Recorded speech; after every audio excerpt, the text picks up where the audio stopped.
ሰላም ጤና ይስጥልኝ እንደምናላችሁ ውድ የቅኔ ሚዲያ ተከታታዮች እግዚአብሔር ይመስገን እኔ ሰላም ነኝ። ዛሬ ደግሞ ጤናማና የሚጣፍጥ የገንፎ አሰራርን አሳያችኋለሁ። ከዚህ በፊት እንግዲህ የገንፎ እህል አዘገጃጀት የሚል ቪዲዮ ለቅቄላችሁ ብዙዎቻችሁ አይታችሁታል። ዛሬ ደግሞ ገንፎ እንዴት እንደሚሰራ አሳያችኋለሁ። ሰብስክራይብ ያላደረጋችሁ ሰብስክራይብ ያድርጋችሁ ተቀላቀሉኝ። ሀሳብ አስተያየት ካላችሁን ኮሜንት ላይ ጻፉልኝ። ወደ አሰራሩ እንሄዳለን። በዋነኝነት የምንጠቀመው እንግዲህ የገንፎ ዱቄት ነው። የዚህን የገንፎ ዱቄት አዘገጃጀት ከዚህ በፊት ሰርቼላችኋለሁና ከሰባት አይነት እህል ተጠቅሜ ያዘጋጀሁት የገንፎ እህል ነው። እንግዲህ ከነመጠኑ ግልጽ ስለማደርግላችሁ በምታገኙት ቤታችሁ በምታገኙት መለኪያ በቡና ሲኒ 6 የቡና ሲኒ ወይም 300 ግራም የገንፎ ዱቄት እጠቀማለሁ። ከነመጠኑ እንግዲህ ሁልጊዜ መጠኑ ስለሆነ የምትጠይቁኝ ኮሜንት ላይ መጠኑን ሁሉ ግልጽ አደርግላችኋለሁ ማለት ነው። ይሄ 300 ግራም ወይም 6 የቡና ሲኒ የገንፎ ዱቄት ነው። ግማሽ ሊትር ወተት እጠቀማለሁ። ግማሽ ሊትር ወተት እና ግማሽ ሊትር ውሃ አንድ ላይ 1 ሊትር ማለት ነው። በጣም ቀላል ነው። እንግዲህ ሰርታችሁ ሞክሩት። ጤናማ ነው። የገንፎ እህሉን አዘገጃጀት ያላያችሁ ካላችሁ ዲስክሪፕሽን ቦክስ ላይ ሊንኩን አስቀምጥላችኋለሁ ወይም ደግሞ ፕሮፋይሌን ተጭናችሁ ወደታች ወረድ በማለት በቅርቡ የለቀኩት ቪዲዮ ነውና ማየትና አዘጋጅታችሁ መጠቀም ትችላላችሁ። ውሃ ግማሽ ሊትር ውሃ እጠቀማለሁ። ከዚያ በመቀጠል እዚህ ጋር የቀለጠ ቅቤ አለኝ 6 የሾርባ ማንኪያ የቀለጠ ቅቤ እጠቀማለሁ።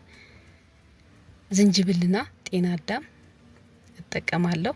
እንግዲህ ይሄ ለእናንተ አዲስ ሊሆን ይችላል ግን ሞክሩት። ሚጥሚጣ አለኝ ወይም በርበሬ መጠቀም ትችላላችሁ። ከዛ በመቀጠል ዝንጅብሉን ፈጭቼው እንደዚህ 1 ሾርባ ማንኪያ ነው የሚሆነው። ከዛ 3 ፍሬ ጤና አዳም እናደርጋለን። እንግዲህ ለዚህ ሁሉ የምጠቀመው ለ300 ግራም ወይም 6 የቡና ሲኒ የገንፎ ዱቄት ነው እያሳየኋችሁ ያለሁት ማለት ነው። የምጠቀማቸውን ግብአቶች ይሄ ጤና አዳሙን እንደዚህ ጨፍለቅ አድርጌው ነው። ከዚያ በኋላ ጤና አዳሙንና ዝንጅብሉን ውሃ እናድርግና በደንብ እንቀላቅለዋለን። ግልጽ ያልሆነላችሁ ካለ ኮሜንት ላይ ጻፉልኝ፣ የምችለውን ያህል እመልሳለሁ። ውሃ እንደዚህ አድርግና በደንብ አድርጌ እቀላቅለዋለሁ። በኋላ ስለምናጠለው በደንብ እንቀላቅልና እናዘጋጀዋለን። ከፈለጋችሁ ደግሞ እናንተ ዱቄቱን ስታዘጋጁ ትንሽ ዝንጅብል ጤና አዳም አድርጋችሁ ማስፈጨት ትችላላችሁ። ጨው አለኝ እንደ ፍላጎታችን። ከዛ የምናገነፋበትን ድስት እናዘጋጅና ግማሽ ሊትር ውሃና ግማሽ ሊትር ወተት አድርገን እንጥደዋለን። ላይክ እያደረጋችሁ ቪዲዮ ለሌሎች እንዲደርስ በቅንነት አግዙኝ። ውሃውንና ወተቱን አንድ ላይ ቀላቅዬ እንዲፈላ ከደን አረገዋለሁ።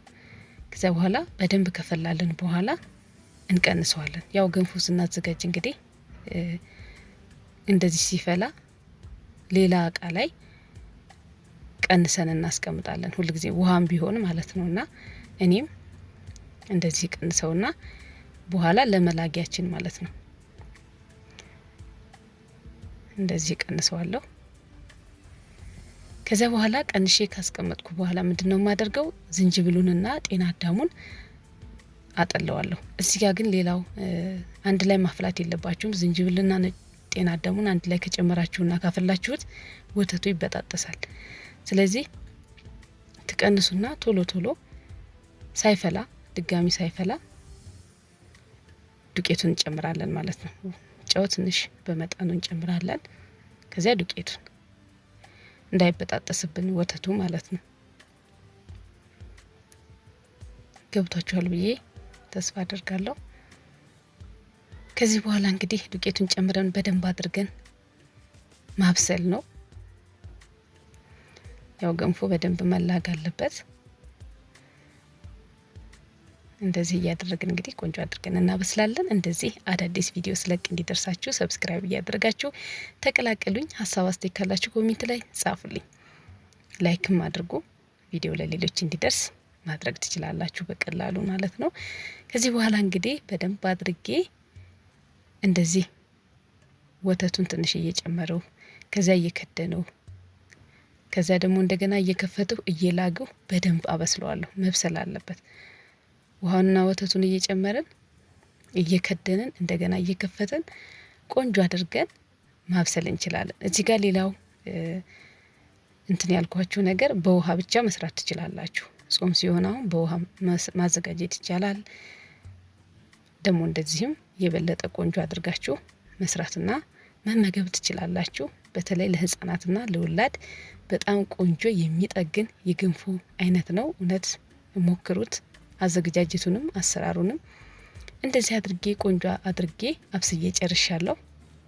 ከዛ ማቅረቢያ እቃችን ላይ ትንሽ ቅቤ እናደርግና ገንፎውን እናረጋለን። እኔ ቀጠን ሲል ስለማልወድ ትንሽ ወፈር እንዲል አድርጌ ነው ገንፎውን ያነገነፋሁት እንደምትመለከቱት። እናንተ ግን ቀጠን እንዲል ከፈለጋችሁ ውሃ የፈላ ውሃ እየጨመራችሁ መላግ ትችላላችሁ። ከዚያ እንደዚህ አሳምረን ለገበታ ለማቅረብ ማለት ነው እናዘገጃጀዋለን።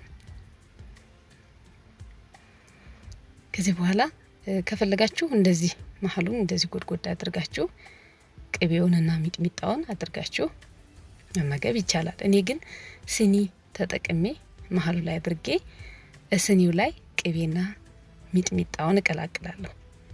እንደሚመቻችሁ ማድረግ ትችላላችሁ። በጣም ነው የሚጣፍጠው። በጣም ነው ደስ የሚለው። እውነት ለመናገር ቤታችሁ ዱቄቱን አዘጋጅታችሁ እንደዚህ ሰርታችሁ ተመገቡ። በጣም ቀላል ነው። ቅቤያችንን አደረግን። ከዛ ሚጥሚጣ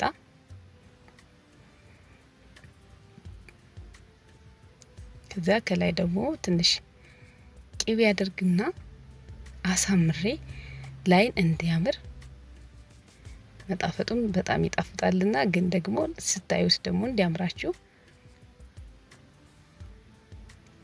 አሰማምረን እናቀርባለን ማለት ነው። ሚጥሚጣ ማትፈልጉ ከሆነ በበርበሬ መጠቀም ይቻላል።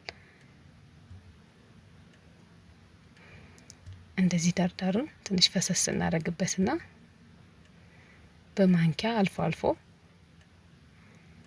እንደዚህ ወጋ ወጋ እናደርገዋለን። ከዛ ቅቤያችንን ፈሰስ አድርገን ቆንጆ ቁርስ መመገብ እንችላለን። በጣም ጤናማ ነው። ይቀመስ። ለዛሬ ይዤላችሁ የቀረቡት ቪዲዮ ይህንን የመሰለ ጤናማና የሚጣፍጥ የገንፎ አሰራር ነበር። ስለተከታተላችሁኝ ከልብ አድርጌ አመሰግናለሁ። መልካም ጊዜ ይሁንላችሁ። ቻው